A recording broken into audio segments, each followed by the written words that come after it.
Hello, welcome to Keith's WordPress tutorial, and today I wanted to show you how to actually use Adobe Photoshop to edit your image and insert it into your WordPress website.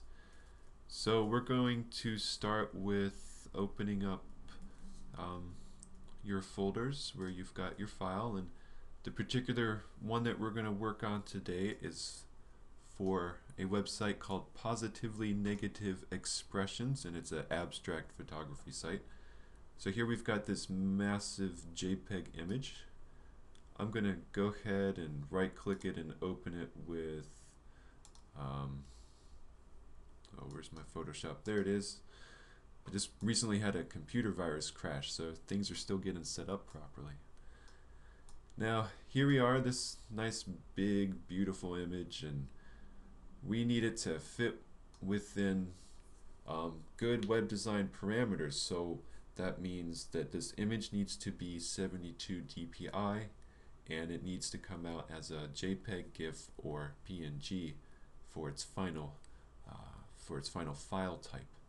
So everything that I designed is based on a fixed width, and for Pat's website everything is 600 pixels wide, and that allows for any kind of variable in height. Now be sure to understand how to use pixels. We're going to go up here and show our rulers, and you can right click this, and you right click on the ruler and you select pixels, and you're going to be able to operate with pixels. Pixels are very important for digital work.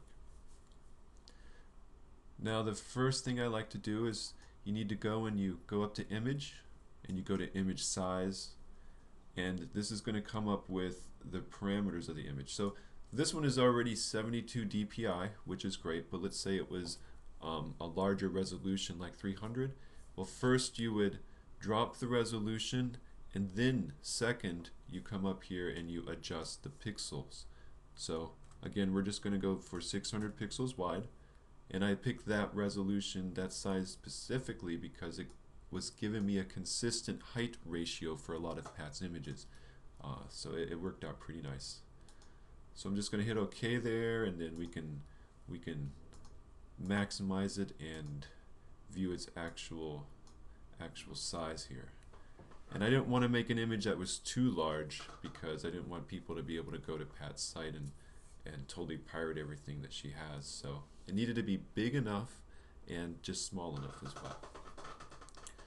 Now this particular image is actually already ready, in my opinion, for the internet. However, if you needed to, you could go up here to image, and you can adjust your levels and your brightness and contrast and do all your basic just some basic minor tweaking so that the luminosities and the colors come through better through your website.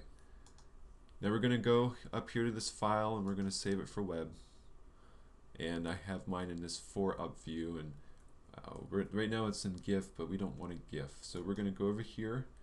Make sure, I like to do things as JPEG, and since this is a higher quality photo gallery website, I'm actually going to leave the size larger than I normally would. Typically I would drop the quality to around 30 or so, so that the download speed was a little bit better. Actually, I think in this case I'll use 50. So you go to save, and of course in this case you have a naming scheme. So it's here under Pat's images. So it's the image, and this one is called Threads of Life. And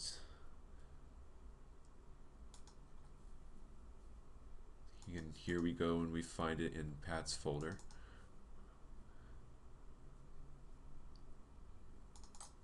With all the other ones. And of course there was one that was already done, but the point was to make a tutorial. So we'll follow through in the next tutorial and put this image into her Yet Another Photoblog Plugin and eShop. So thank you for observing this tutorial, and have a wonderful day.